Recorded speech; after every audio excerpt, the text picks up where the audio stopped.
Hermano, muchas gracias.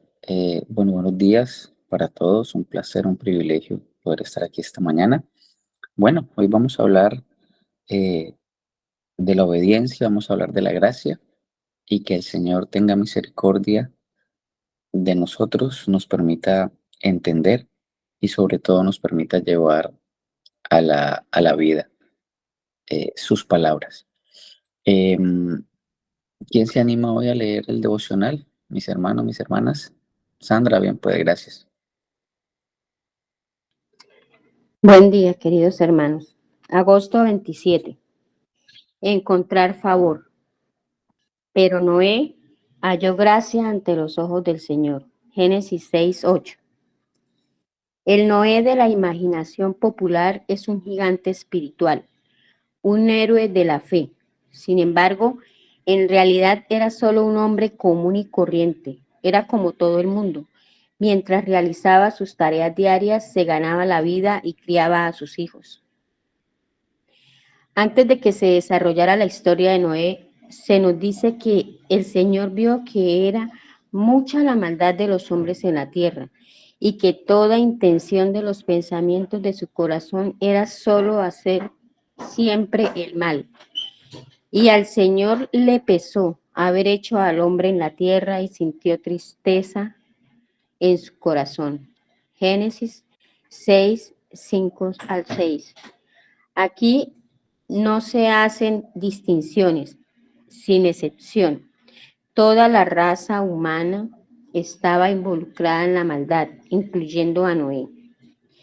El punto es claro, todos habían pecado, todos estaban alejados de Dios, todos debían enfrentar el juicio, pero Noé, por la gracia de Dios, la realidad del pecado y del juicio siempre es contenida por un pero divino, la gracia de Dios inexplicable e inmerecida se extendió a Noé. Esto fue lo único que finalmente lo distinguió del resto de la humanidad. Dios eligió a Noé y a su familia para que fueran los receptores de su gracia, estableciendo una relación con Él que no había existido antes. Debido a esta gracia, Noé se convirtió en un hombre justo que andaba con Dios. Génesis 6:9. Noé no podía reclamar nada a Dios. Sin ninguna virtud de su parte y contra todo pronóstico, Dios simplemente intervino en la vida de Noé. Mucha gente tiene la impresión de que la gracia no se encuentra en el Antiguo Testamento, que en los primeros tiempos todo era fuego y azufre, ley y juicio, y que no es hasta que llega Jesús cuando llega la gracia. La realidad, sin embargo, es que la gracia no solo precede de la, sin embargo, es que la gracia no solo precede a la creación, sino que se desarrolla en medio de los juicios a lo largo de la historia y en cada página de la Biblia. Y a lo largo de la Biblia, la gracia se manifiesta por sí misma.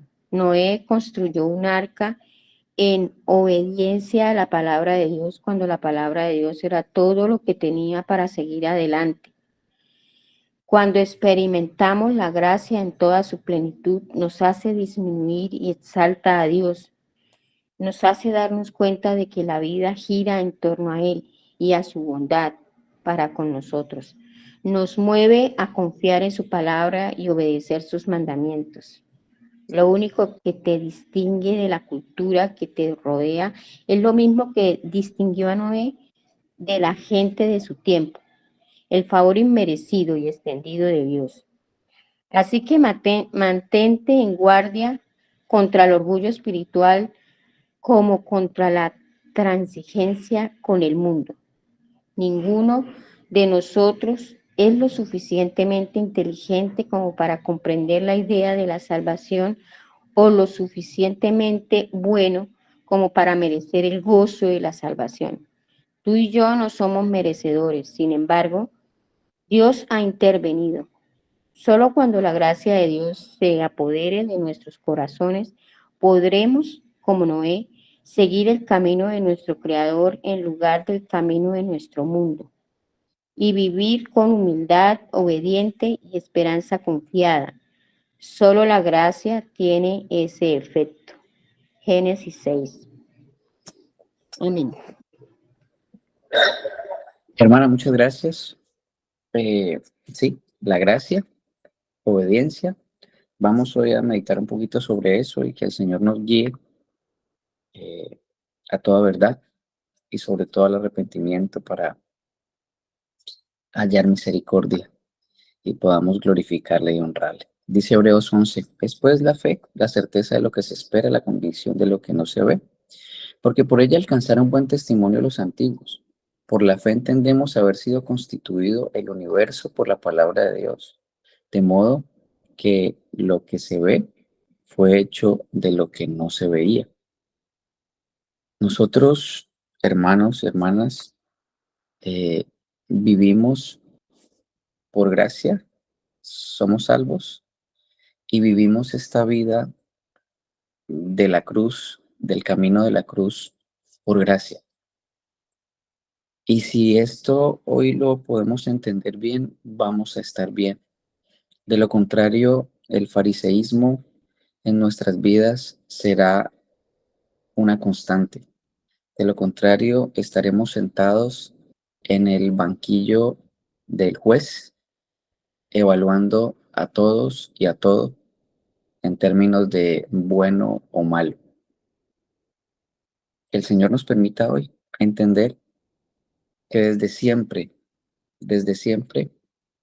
la gracia ha sido el medio por el cual cada creyente pudo haber encontrado el camino a Cristo y por medio por el cual cada creyente pudo caminar ese camino de la cruz.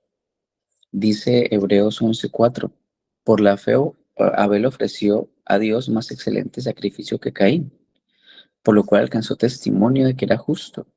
Por la fe Enoc fue traspuesto para no ver muerte. Dice, sin fe es imposible alcanzar a Dios, pues es necesario que el que se acerca a Dios crea que le hay. Por la fe Noé, cuando fue advertido por Dios acerca de las cosas que aún no se veían, con temor preparó el arca en que su casa se salvase, y por la fe condenó al mundo, y fue hecho heredero de la justicia por la fe. ¿Cuál era la condición de la tierra antes del diluvio? Y el Señor vio, Génesis 6, que era mucha la maldad de los hombres en la tierra y que toda intención de los pensamientos de su corazón era solo a hacer el mal. Esta es la condición de la familia humana que habitaba la tierra. Y realmente si miramos hoy la tierra de nuevo, no hay mucha diferencia. Y le pesó al Señor haber hecho al hombre, versículos 6 y 7, y sintió tristeza en su corazón, y el Señor dijo, borraré de la faz de la tierra al hombre que he creado, desde el hombre hasta el ganado, reptiles y las aves del cielo, porque me pesa haberlos hecho. La corrupción del ser humano es como la constante, es nuestra naturaleza, no en Cristo Jesús, pero sí la naturaleza del hombre. Cada bebé que nace corrupto, es un bello ángel caído, porque nosotros los vemos como ángeles y lamentablemente esta generación ha sido levantada como ángeles de cristal que no se pueden tocar, no se pueden, porque se rompen, porque los padres de esta generación no entendieron de la corrupción del hombre y seguimos viendo a nuestros hijos como los lindos angelitos y no es así. Tú le preguntas, ¿eres capaz de preguntarle a tu hijo, si mueres hoy, vas al cielo o vas al infierno? ¿Sería posible en algún escenario que esto ocurriera? Bueno, si no es así, eh, vamos a seguir perpetuando la condición de esa generación de cristal, como se está llamando hoy a estos jóvenes que están siendo levantados en este tiempo. y no es diferente a lo que pasaba en aquel tiempo. Entonces, es como si Dios hubiese cambiado de idea y tenido intención de remover de la tierra al hombre. Esta fue una manera de expresar el desagrado de Dios por la maldad del hombre. Pero aunque Dios se afligió y sintió un peso importante por el pecado del hombre, no lo destruyó. Versículos 8 y 9. Mas Noé halló gracia ante los ojos del Señor. Y estas son las generaciones de Noé. Noé era un hombre justo, perfecto entre sus contemporáneos. Noé andaba con Dios. Ahora, ¿por qué se salvó Noé? ¿Porque anduvo con Dios? Sí. Pero también se nos dice en Hebreos, como lo acabamos de leer, que por la fe, siendo advertido por Dios acerca de las cosas que aún no se veían, con temor preparó un arca para la salvación de su casa, por lo cual condenó al mundo y llegó a ser heredero de la justicia que es según por la fe. Entonces, se requería fe, se requería creer para preparar aquella embarcación sobre la tierra seca, cuando ni siquiera lloviznaba. En el mismo capítulo de Hebreos se nos dice que fue por la fe que Enoc fue trasladado fuera de este mundo por Dios. Así también, cuando la iglesia sea removida de este mundo, todo creyente participará de esa experiencia, porque tal como Dios prometió, esa experiencia es para todos los creyentes, e incluso para los más débiles en la fe. Y esa reunión de la iglesia con su Señor tendrá lugar, porque Dios, que siempre ha exaltado su misericordia, la demostrará una vez en aquel día. Versículos 11 y 12, y la tierra se había corrompido delante de Dios y estaba la tierra llena de violencia. Y miró Dios a la tierra y aquí que estaba corrompida, porque toda carne había corrompido su camino sobre la tierra. El hombre había corrompido los planes de Dios. Él estaba siguiendo su propio camino, de acuerdo con su propia voluntad. Se había apartado del propósito para el cual Dios le había creado. Y entonces el Señor anunció su juicio. Y tú tienes un propósito. El Señor te levantó de los muertos con un propósito. Que le glorifiques, que le honres, que muestres ante el mundo quién es Dios. ¿Lo cumples? Pero recuerda que no es en tus fuerzas, no es porque eres el mejor cristiano del mundo, sino porque tienes al único Dios verdadero y al único poderoso que puede hacer que eso ocurra en tu vida. Porque por gracias sois salvos por medio de la fe. O sea, cuando creemos es porque ya se nos ha puesto la gracia encima. Entonces siempre la gloria es para Dios. Versículo 3. Entonces Dios dijo a Noé, he decidido poner fin a toda carne porque la tierra está llena de violencia por causa de ellos. Y aquí voy a destruirlos. Dios iba a enviar un diluvio y el ser humano había recibido la promesa de un redentor. Se le dijo que un salvador vendría a la tierra. Y en vez de estar esperando su llegada, el hombre se apartó de Dios. Dios había provisto un sacrificio para Adán y Eva. Hemos comprobado que aquel gran principio eterno fue anticipado a Caín y Abel. Estos dos jóvenes representan los, los dos únicos sistemas de la tierra, las dos clases de personas que hay en la tierra, los perdidos y los salvados, los que se consideran justos y los de espíritu quebrantado, los que profesan de modo formal y los creyentes genuinos. Esas dos categorías estaban presentes ya en la raza humana desde aquel tiempo.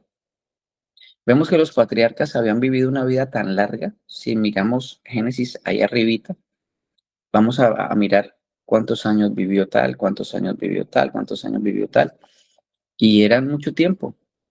Cada persona vivía muchísimo tiempo. Y bueno, gracias a Dios eso ya no ocurre. Porque imagínate Hitler viviendo 300 años, algún capo mafioso viviendo 200 años. Sería terrible esta tierra. Entonces, vemos que los patriarcas habían vivido una vida tan larga que, por ejemplo, Adán y Matusalén llenaron el periodo de tiempo desde la creación hasta el diluvio, por lo que pudieron proclamar la revelación de Dios a toda la humanidad. Según se nos dice en la carta de Judas, versículo 14 y 15, que el patriarca Enoc predicó y profetizó durante dicho periodo. También se nos dice que Noé predicó en esta época, mientras estaba construyendo el arca.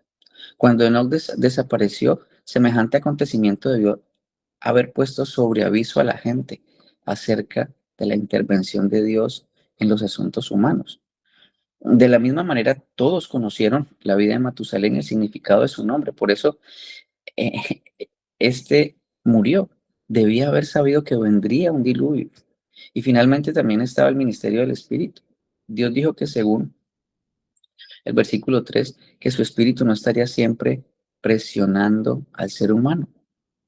A pesar de esta influencia, el hombre rechazó total y definitivamente a Dios. Y entonces envió sobre la tierra el juicio del diluvio. Ahora, toda la raza humana se ha apartado de Dios. El apóstol Pablo dice en su carta a Romanos capítulo 3, versículo 10, no hay justo ni aún uno. Y esto fue lo que el Señor le trató de enseñar a aquel hombre rico, que no había justo ni siquiera uno, y él no entendió. Porque por gracia sois salvos por medio de la fe. Debemos recordar que solamente Dios revela y que si tú crees hoy, si tú entiendes hoy, y no estoy hablando de este devocional, estoy hablando de tu vida en general, es por gracia. Es porque el Señor te dio esa condición de poder entender, de poder saber, porque cambió tu naturaleza y te dio una nueva. Y entonces, y entonces, y entonces. Ahora, no hay justo ni siquiera uno. Aunque hubo unos pocos, no hay su familia que creyeron en Dios. Aquí tenemos a un hombre que anduvo con Dios, es decir, que tuvo fe en Dios, en lo que Dios había dicho. Confió en él. Y ese es el punto. ¿Tú cómo vives? ¿Tú vives confiando en tus fuerzas, en tu trabajo, en tu inteligencia, no sé, en qué confías? Porque si eres un nuevo creyente, pero si eres creyente, si has nacido de nuevo, nosotros confiamos en las promesas que Dios ha hecho. Y la diferencia entre un impío y un creyente es que estoy con cáncer, estoy muriendo, no tengo esperanza y todo es oscuro. O el creyente en esa misma condición, estoy con cáncer, estoy muriendo, pero el Señor dice que todo lo que me pasa es para bien, pero el Señor dice que estará conmigo hasta el fin del mundo, pero el Señor dice, ¿cómo estamos viviendo? Porque aquí estamos hablando de un hombre que creyó en Dios, que creyó en lo que había dicho Dios. Y cuando miramos en ese mismo capítulo, Sara dice que creyó en aquel, en aquella promesa que había hecho él. Sara creyó en lo que había dicho el Señor y vivió en esa promesa. Ahora, ¿cómo estamos viviendo nosotros? ¿Cómo estamos viviendo nosotros? Noé construyó un barco en la mitad. Es como si construyéramos un barco en, no sé, en los farallones de Cali. Y va a haber una inundación y esto se va a inundar y esto se va a inundar y vaya en lo más alto de los farallones de Cali, porque el Señor lo había dicho. Entonces, creyó, ese es el papel que precisamente debió desempeñar durante 120 años. Creyó en Dios. Ahora, ¿en qué creemos nosotros? ¿En qué crees tú? Que estás ahí al otro lado sentado, que te levantas todos los días a la misma hora a escuchar la palabra de Dios. Entonces, la gracia es un tema constante en la Biblia y culmina en el Nuevo Testamento con la venida de Jesús. Pues la ley por medio de Moisés fue dada, pero la gracia y la verdad vinieron por medio de Jesucristo. La palabra traducida como gracia en el Nuevo Testamento proviene de la palabra griega charis, que significa favor, bendición o bondad. Todos podemos extender gracia a los demás, pero cuando la palabra gracia se usa en relación a Dios, adquiere un significado más potente. La gracia es que Dios nos escoge para bendecirnos en lugar de maldecirnos, a pesar de que nuestro pecado lo merece. Es su bondad a los indignos. Y cuando tú entiendes que eres indigno, ya vamos por un muy buen camino. Cuando tú entiendes que mereces el infierno y que estás allí sentado hoy, que te levantaste esta mañana, hoy, por gracia, vamos mejorando. Efesios 2:8 dice, porque por gracia sois salvos por medio de la fe, y esto no es de vosotros. La única manera que cualquiera de nosotros puede entrar a una relación con Dios es por causa de su gracia hacia nosotros. La gracia comenzó en el jardín del Edén, cuando Dios mató a un animal para cubrir el pecado de Adán y Eva. Y Jehová Dios hizo al hombre y a su mujer túnicas de pieles y los vistió. Él podría haber matado a los dos primeros seres humanos en ese momento por su desobediencia, pero en lugar de destruirlos, él escogió establecer un camino para que ellos estuvieran bien con Dios. Y este patrón de gracia continuó a lo largo del Antiguo Testamento. Cuando Dios instituyó los sacrificios de sangre como una forma para expiar el pecado de los hombres. Y de esto ya el pastor Juan han hablado de manera amplia. No fue la sangre de los sacrificios que limpió los pecadores, fue la gracia de Dios que perdonó a aquellos que confiaron en él. Hebreos 10:4, porque por la sangre de los toros y los machos cabríos no puede quitarse los pecados. Génesis 15:6 dice, y creyó a Jehová y le fue contado por justicia, hablando de Abraham. El apóstol Pablo comenzó muchas de sus cartas con la frase, gracia y paz a vosotros, de Dios, Padre del Señor Jesucristo. Romanos, Efesios, Corintios. Dios es el promotor de la gracia y toda otra gracia y toda la gracia fluye de él. Dios muestra tanto la misericordia y la gracia, aunque no son lo mismo. La misericordia retiene el castigo que merecemos. La gracia otorga una bendición que no merecemos. En la misericordia Dios escogió cancelar nuestra deuda de pecado por medio del sacrificio de su Hijo perfecto en nuestro lugar. Tito 3:5. Nos salvó no por obras de justicia que nosotros hubiéramos hecho, sino por su misericordia, por el lavamiento y la regeneración y por la renovación del Espíritu Santo. Al que no conoció pecado por nosotros lo hizo pecado, para que no fuésemos hechos justicia de Dios en él, para que nosotros fuésemos hechos justicia de Dios en él, 2 Corintios 5:21. Pero él va aún más lejos que la misericordia y extiende gracia a sus enemigos, Romanos 5:10, porque siendo enemigos fuimos reconciliados por Dios, por la muerte de su Hijo. Mucho más, estando reconciliados, seremos salvos por su vida. Él nos ofrece perdón, porque seré propicio a sus injusticias y nunca más me acordaré de sus pecados y sus iniquidades, Hebreos 8:12. Nos reconcilia, Colosenses 1:19-20, por cuanto agradó al Padre que en él habitase toda plenitud y por medio de él reconciliar consigo todas las cosas, así que están en la tierra como las que están en los cielos, haciendo la paz mediante la sangre de su cruz. Hoy tú y yo tenemos paz con Dios y esa misma paz es la que tenemos que mostrar hacia afuera. Vida en abundancia, el ladrón no viene sino para hurtar, matar y destruir. Yo he venido para que tengan vida y para que la tengan en abundancia. Mis hermanos, estábamos muertos, éramos cadáveres, éramos zombies, caminando en este mundo pensando que todo estaba bien.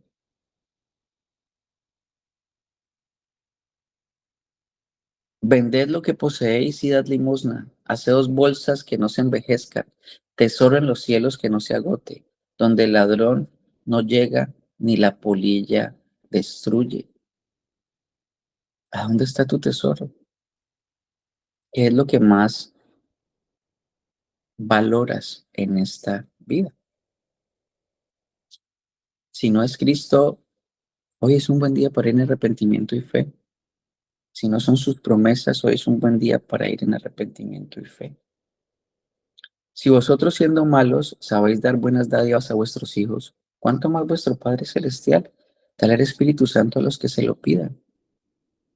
Si tú eres una nueva criatura, si has nacido de nuevo, si eres un creyente, el Espíritu de Dios vive en ti. El Espíritu de Dios tabernaculiza en ti. Tú eres tabernáculo de Dios. Recuerdan que antes era ese edificio gigante a donde llegó el Señor a habitar. Hoy está habitando en ti y en mí. Y en todos aquellos que creen que Jesucristo vino en carne y que creen que Jesucristo fue a la cruz, que creen que todo el pecado del mundo fue cargado sobre él y que confiesan a Cristo como Señor Rey y que viven a Cristo como Señor Rey y Salvador. Porque de tal manera amó Dios al mundo que ha dado a su Hijo unigénito para que todo aquel que en él cree no se pierda, mas tenga vida eterna. Porque no envió Dios a su Hijo al mundo para condenar, sino para que el mundo sea salvo por él. El que en él cree no es condenado, pero el que no cree ya ha sido condenado, porque no ha creído en el nombre del unigénito Hijo de Dios. Siempre ha sido por gracia, y la gracia es algo que no merecemos tú y yo, ni ningún ser humano de la tierra, pero Dios decidió darla. Por eso no es injusto, por eso es totalmente justo el castigo, porque hemos pecado. Ahora, ¿cómo la gente del Antiguo Testamento recibía la vida eterna? Desafortunadamente, incluso quienes son de la gracia gratuita, a veces dicen que la gente del Antiguo Testamento era eternamente salva por los sacrificios allí prescritos, o por guardar la ley de Moisés, o simplemente por creer en el Dios de Israel en algún sentido muy general. Pero la salvación eterna siempre ha sido por gracia, a través de la fe. Pablo dice que este fue el caso de Abraham, que es un ejemplo para todos los que fueron salvos en el Antiguo Testamento. Todas estas personas creyeron en la venida de Cristo, que traería un reino eterno. A Abraham se le prometió que el Cristo sería descendiente suyo, y Abraham lo creyó. Romanos 4, del 1 al 4. Y en el Nuevo Testamento vemos la salvación, perdón, un tema relacionado con esto es la salvación de los gentiles en el Antiguo Testamento. ¿Cómo fueron salvos? Muchos dirían que ninguno de ellos oyó hablar de la venida de Cristo, pero no es verdad. No es verdad. Y Rahab, por ejemplo, fue una muestra de eso. Rahab sabía lo que el Dios de Israel había hecho y Rahab creyó, porque siempre ha sido la fe por el oír y el oír la palabra de Dios. Y en aquel tiempo era lo que Jehová había hecho a través de su pueblo. Y uno de esos ejemplos se encuentra en Segunda de Reyes, capítulo 20, versículos del 12 al 13. Ezequías era el rey de Judá en aquel tiempo, era un hombre justo que agradaba al Señor y el Señor lo bendijo. El autor de Segunda de Reyes elogia mucho a Ezequías por su fidelidad. Dice Ezequías 18:3, hizo lo recto ante los ojos de Jehová conforme a todas las cosas que había hecho David su padre. Él quitó los lugares altos, quebró las imágenes, cortó los símbolos de acera e hizo pedazos la serpiente de bronce que había hecho Moisés. Porque hasta entonces le quemaban incienso a los hijos de Israel y la llamó Neustán. En Jehová, Dios de Israel, puso su esperanza. Ni después ni antes de él hubo otro como él entre los reyes de Judá. 6, porque siguió a Jehová, no se apartó de él, sino que guardó los mandamientos que Jehová había prescribió por Moisés. Y Jehová estaba con él, y a donde quiera que salía, prosperaba. Él se rebeló contra el rey de Asiria, y no le sirvió. Hirió también a los filisteos hasta Gaza y sus fronteras, desde las torres de las atalayas hasta la ciudad fortificada. Ahora, una de las bendiciones de Dios en respuesta a la fidelidad de Ezequías fue que libró a Judá de la mano del rey de Asiria cuando amenazó a Judá con su ejército. Asiria era la potencia militar dominante del mundo y Dios mató milagrosamente a 185,000 asirios. Y cuando Ezequías cayó mortalmente enfermo, el Señor milagrosamente le salvó la vida y le dijo que viviría 15 años más. En ambos casos, Dios fue, Dios hizo lo que hizo porque Ezequías estaba allí. Ezequías conocía bien las promesas que Dios había hecho, incluyendo el pacto establecido con David. Segunda de Samuel 7, Segunda de Reyes 19:34, porque yo ampararé esta ciudad para salvarla por mi amor a mí mismo y por amor a mi siervo David. Después de que Dios realizara estos milagros en favor de Judá y Ezequías, la noticia de lo sucedido se extendió naturalmente a las naciones vecinas. Ellas también estaban amenazadas por Asiria. Se habrían alegrado de lo que el Dios de Israel había hecho a los asirios en Judá. En el este, otra nación, Babilonia, estaba subiendo al poder y luchaba contra Siria. Un poderoso príncipe de Babilonia viajó a Jerusalén para ver si Ezequías se aliara contra Babilonia y contra Asiria. Perdón, sí, a ver si Ezequías se aliara con Babilonia en contra de los asirios.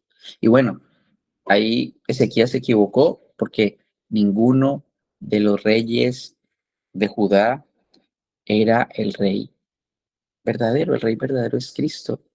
El rey que no se equivoca es Cristo. Pero ese no es el tema de la equivocación de Ezequías. El punto es que lo que había hecho Dios a través de Ezequías, a través del pueblo de Israel en contra de los asirios, se había ido a diferentes lugares y la gente estaba escuchando que el Dios de Israel había hecho aquella cosa. Judá era una nación que había derrotado a Siria en batalla. El príncipe de Babilonia y todos los que viajaron desde Babilonia con él habían oído hablar de cómo Dios había bendecido a Ezequías y a su pueblo, segunda de Corintios 32:31. Mas en lo referente a los mensajeros de los príncipes de Babilonia que enviaron a él para saber del prodigio que había acontecido en el país, Dios lo dejó para probarle, para hacer conocer todo lo que estaba en su corazón. Habían personas que conocían lo que Dios había hecho. Siempre ha sido por gracia, siempre ha sido por la fe y a través de escuchar la palabra de Dios. Y en aquel tiempo era lo que Dios había hecho. Entonces sabían que el Dios de Ezequías le había salvado la vida milagrosamente, según de Reyes 20:12.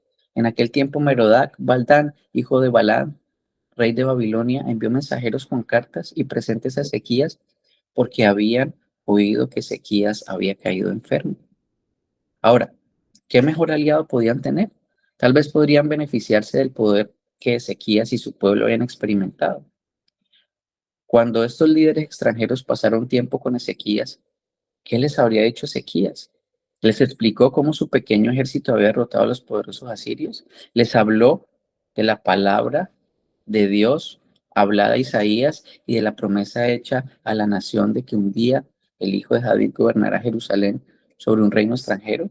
Explicó que su victoria sobre Asiria y su curación milagrosa se lograron porque era hijo de David que creía en lo que Dios había dicho. El Antiguo Testamento no registra estas conversaciones, pero puede haber alguna duda de que la respuesta a esa pregunta es sí. Estos líderes extranjeros querían saber el secreto de todos estos notables acontecimientos. Vieron que Ezequías era una imagen de salud después de haber estado mortalmente enfermo. Sabían que su mortal y poderoso enemigo Asiria había quedado gravemente debilitado por lo ocurrido en Judá. Ezequías era un rey justo que confiaba en la palabra de Dios.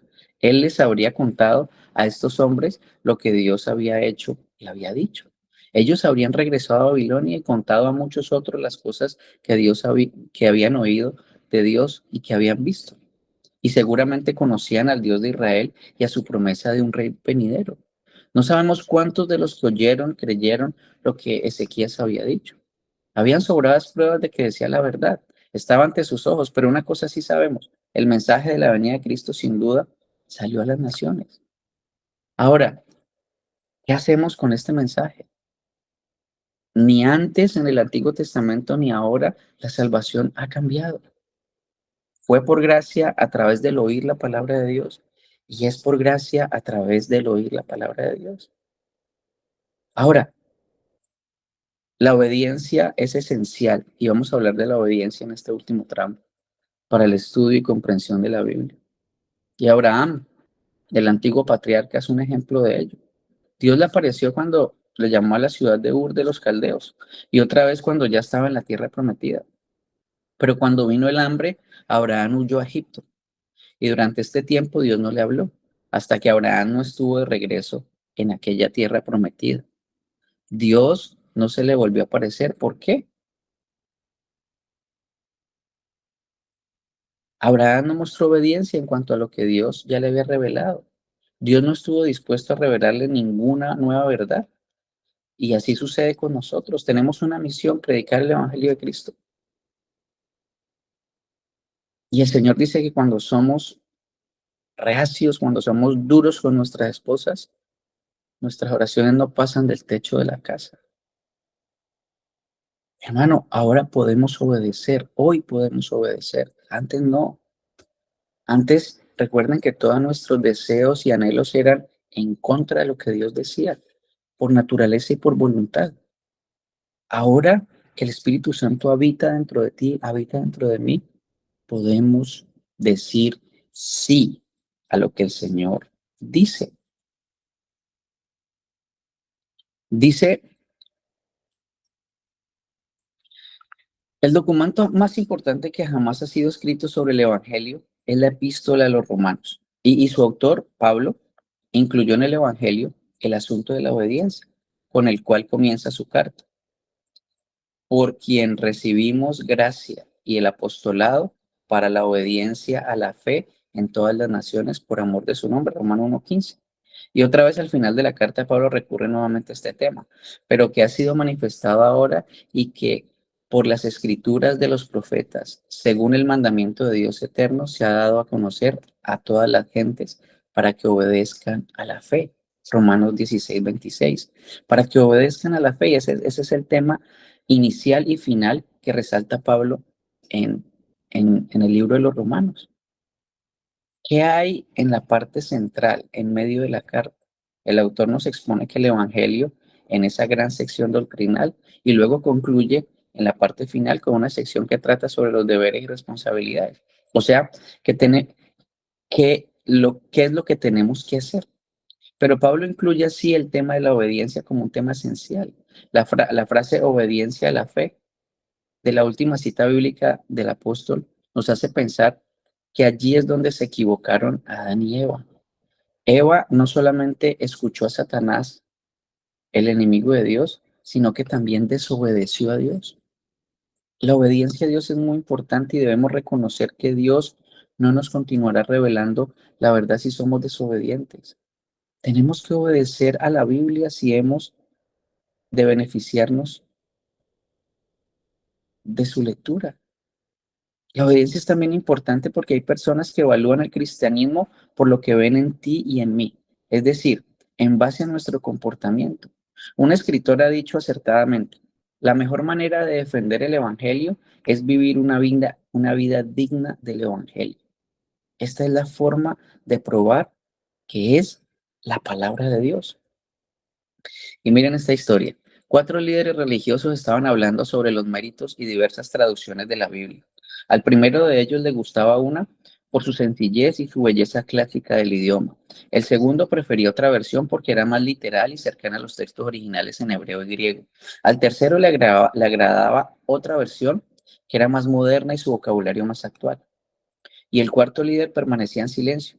Los demás preguntaron su opinión y entonces él respondió, a mí la que más me agrada es la traducción de mi madre. Ella la tradujo a la vida misma y es la traducción más convincente que jamás he podido ver.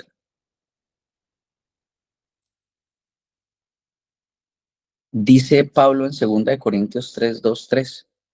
Nuestras cartas sois vosotros, escritas en nuestros corazones, conocidas y leídas por todos los hombres, siendo manifiesto que sois carta de Cristo, expedida por vosotros, escrita no contra tinta, sino con el Espíritu de Dios vivo, no en tablas de piedra, sino en tablas de carne, del corazón. ¿Cómo vives la gracia por medio de la fe? ¿Cómo la vives? Un poeta desconocido expresó esto. El Evangelio se escribe El Evangelio se escribe un capítulo al día, por acciones que realizas y palabras que pronuncias. Las personas leen lo que dicen, sea falso o verdadero. Dime, ¿qué es el evangelio para ti? Dicho sea esto de paso, lo que dice esta breve canción es cierto. Qué importante es obedecer a la palabra de Dios. El cristianismo ha resultado más perjudicado por miembros de iglesias que por cualquier otro grupo de personas. Esta es una de las razones por las que existe una cierta rebelión, principalmente fuera del cristianismo. Es una reacción en contra del sistema y del orden establecido que incluye la iglesia. Y es una marcha de protesta. En una ocasión había una pancarta que decía, Iglesia no, Jesús sí. Y por esta clase de vida que llevan muchísimas personas que profesan ser cristianas o que dicen pertenecer a una iglesia, mucha gente está apartándose del cristianismo. Hace algunos años se le preguntó a un abogado en Inglaterra que por qué no se había convertido al cristianismo y respondió, yo también habría podido ser cristiano si no hubiese conocido a tantos que decían que eran cristianos. Qué funesto. Necesitamos examinar nuestras propias vidas con respecto a esta realidad. Qué importante es la obediencia a la palabra de Dios. Soy salvo por medio de la fe.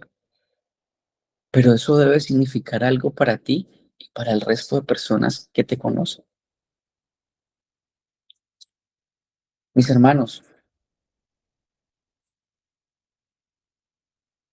ni Noé, ni Abraham, ni ninguna persona que fue salva en el Antiguo Testamento fue salvo diferente a ti y a mí, a través del oír la palabra de Dios, a través de la gracia, por medio de la fe.